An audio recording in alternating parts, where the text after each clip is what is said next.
Guys, nje kubereka ukuntu cya kimara sasa kibabeshya, sibyo? Dore ka tujye kuri YouTube, dore ngiki ngarambe. Okay, kanze noneho twumve ibintu abari kwivugishwa, sibyo? Katwumve ibintu abari kwivugishwa, nambasobanurire step by step y'ibintu akora, ukuntu abatuburira ijana ku ijana. Sasa buretse mbishyireho wumve. Kajwi nababwiye ngo ari mu Rwanda murabihakana. Agitangira urumva ko no muniga ari kubeshya. Kakajwi ntago ari mu Rwanda, ndetse ndaza no kubasobanurira impamvu atagisohora video nyinshi bishoboka. Afite ibintu bya exam ari kubanza gukemura, ari gukora ama exam menshi, rero niyo mpamvu atari gukora video gusa.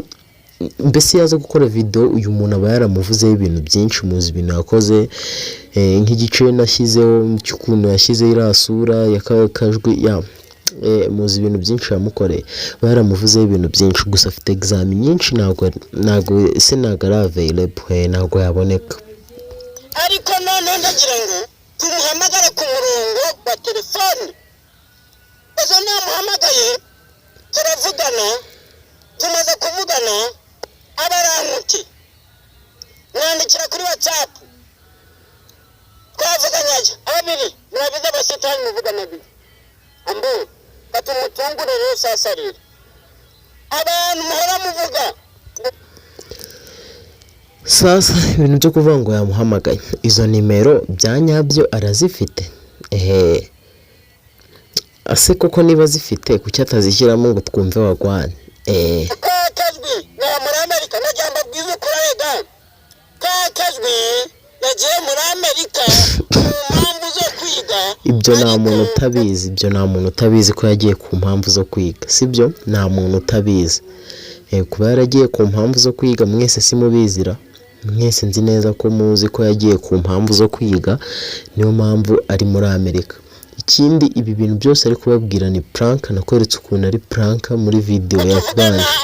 Ndaza kuza kuyibara mwamwandikira mukamubona.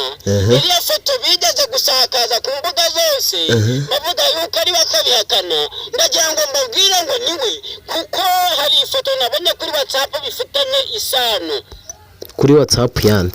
Sasa ino video nayikoze ifite copyright, kuko uri kubibona ko ari kuri YouTube. Bivuze ngo ifite copyright, niyo mpamvu akenshi nyine mushobora kumva amajwi atari kuvuga neza, gusa ino video ifite copyright kwaye kuyi sound, kuko ino video yo nago bayimperaho copyright. Sound yo bashobora kunkubita copyright, bivuze ngo niba bampa copyright kandi uri kubona ko ino channel iraha iri monetize, ino channel ya uploading ino video, bivuze ngo yaziri strike. Bivuze ngo rero ndi bukoresha uko nshoboye, maybe dushake ukundi kuntu tubigenza, gusa uno muntu ari kubeshya. Kandi ikindi cya kabiri twavuganye kugira ngo mve ko ari we, ndamubaza se ko nshaka ko unyamamariza yatwaye. Uri kubona uyu muntu yakwamamarisha iki? Afite iki?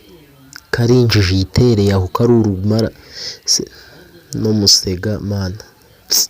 Amafaranga ngahe? Umva amafaranga agiye kuvuga, umutinda rota ry'umuntu nago yagira amafaranga. Agenda mu bwango amalinki ya YouTube, amalinki ya Instagram, amalinki ya TikTok. Yaciye amafaranga 500. Ayo mafaranga nago wayabona n'uwayaguca bari ikimara. Nago wayabona pe. Tujye tureka kwirarira no kwiyemera mu mafaranga ntayifite pe, igabanya kwiyemera. Bandize ndamubwiye ndise twahura gute kugira nyaguye. Ntago mwahura ari muri Amerika, kandi no gutega bisi biragaragara ko bikugora, uri ikimara kiraho. Ndajyamubwire ngo nanjye ndagira ngo nkubwire ngo content y'abandi wibye nta kintu yakumarira. Twaravuganye ngo duhure, muri uko guhura ndamuhamagara. Murabizi ko nimero yo hanze uyihamagaye bakubwira yuko iri hanze ukaba ufite amafaranga wenda nk'igihumbi kugira muvugane, ariko namuhamagaye ambwira yuko ari Kayonza ariho iwabo. Si wumva uyu muntu yamuvugishije kera, yamuvugishije kera igihe aza mu Rwanda. Igihe aza mu Rwanda nyuma y'amatora, biravuga kuko nyine yaraje, murabizi yakoze na video yabyo abishyira hanze. Yaraje, ibyo ngibyo nta muntu utabizi ko yaje mu Rwanda. Hano Rwamagana, kuva hano Rwamagana ugikayo Ku bantu muzi Rwamagana sasa, sibyo? Aha hantu ntago ari Rwamagana pe, murebye ibi bice ntago yina ari Rwamagana. Aha hantu ni Musanze cyangwa mu Ruhengeri, niho ino ngegera ikomoka. nza n'urugendo rutoya cyane. Ugomba Se mama ufite aya bisi, se mama ufite aya moto, cyangwa uzi ngo wagenda n'amaguru ukagerayo? rwose mbihagazeho n'amaguru abiri, ngiye no kumuhamagara munabyiyumvira. Se njye ikintu nshaka ni muhamagare twumve ibyo ari byo. Njye ikintu nshaka nanjye ni uko yamuhamagara tukiyumvira ibintu ibyo ari byo. Mbaza akana kamwe ndakabazi ni se kakazwi na hafa. Mva ukuntu no musego ubeshya sasa, no muhamba mva ukuntu ubeshya ngo baza akana. Wabaza umwana ngo kwa kakajwi ne kakajwi n'icyapa wangegeraho. Uko yari yambwiye ngo hari ku rugabaniro rwa Rwamagana Ziba na Kayonga ngo nuhagera umamagare. ibi nari kuvuga ni cyagiye yaje mu Rwanda, reba thumbnail yashyize ari kuvangara inyuma ya Gatanazo. Nibyo binari kuvuga. Nazamutse ka gasozi rero, Reka dukomeze turebe video. bakahara ku rugabaniro rwa Kayonga na Rwamagana. Maze abana batakajwi, abana barambye ngo kwa kakajwi nina. Navuga ni se ubwo, navuga ni se kakajwi atuye na ine tuye na. Kabana bavuga kari muri Amerika. Ini yabagiye babaga muri Amerika ku mpamvu zo kwiga. Navuga ni se birashoboka koko akana kari kikoreye ibido y'amazi kabagaranshitse. Mbazo Ibyo ntago turi kubihakana, we kutagiye nuko utayarangije cyangwa nuko utize wamuhirimbiriwe. ndi muntu usa nkaho ari mukuru. Ndamubeze ni se kwa kakajwi ni Kakajwi ikigaragara ukuntu ari umukire, aba mu karere kose ngo ni Kayonza yose, niho kwa Kakajwi. ni kwa kakajwi ni hano ikayunza.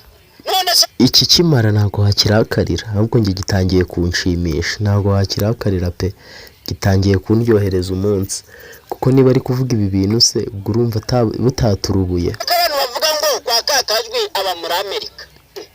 Ini wapi yaraje yasoje kaminuza rina. Ndamubaze ni se ko bahora bavuga ngo afite uruganda nibyo. Barambwiye ngo oya ni umuntu yari ari kwamamariza.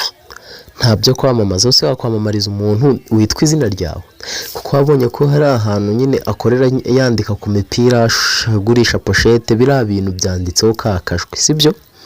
Na link bicuruza ni kakajwi niba ari .com, ibintu nk'ibyo ntago ndabimenya neza, gusa iyo link nzayibaha. Ubwo uri kumva uwo muntu adafite ikibazo mu mutwe. Kakajwi yo yamamaza arabivuga, ibukanga cyagiye yamamaza umufotographe wo muri Amerika, yarabivuze yavuga ko ari kwamamaza, sibyo? Kandi akavuga ko afotora neza, bivuze ngo uyu muntu ari kubeshya ageze ku ino ngingo. Ego mwapi babindi yahantu rero ndagira ngo mbaho kuri kuzima mbabwire yuko umuntu bita Kakajwi aba. Reka twihutishe tugere hahandi ari kumuhamagara, njye nibyo nshaka. Reka twihutishe amuhamagare twumve. Ubwo akoresha no gusohora amakuru. Mwabonaga ko mwacyaje umva ibintu agiye kuvuga rimwe nababwiye ko ari byuka afite ama exam, afite za pratique nyinshi zitamwemerera gusohora video buri munsi. Ibi nibyo bintu agiye kuvugaho kugira wumve ukuntu bwaturubuye. yabagayo yakundaga gusohora video mu cyumweru, wenda agasohoramo kabiri, ariko ubu yasohoraga video buri munsi, ntabwo yigeze asohora kabiri mu cyumweru, yasohoraga video buri munsi. Uri kubeshya. no mu cyumweru ni intambara guys. Ubu rero ndagira ngo ikintu kitari kumfata. Aya ndaje nongera muhamagare. Ngegera yanze kuyifata. Katwumve. Ndamuhamagara. Katwiyumvire ko telefone ya data bucisha wacu ngarambe w'umukire iracamo. Ariko ndaje nshira ko yagaragara. Biriya nuri umuhiri. Nimero banze kuyifata.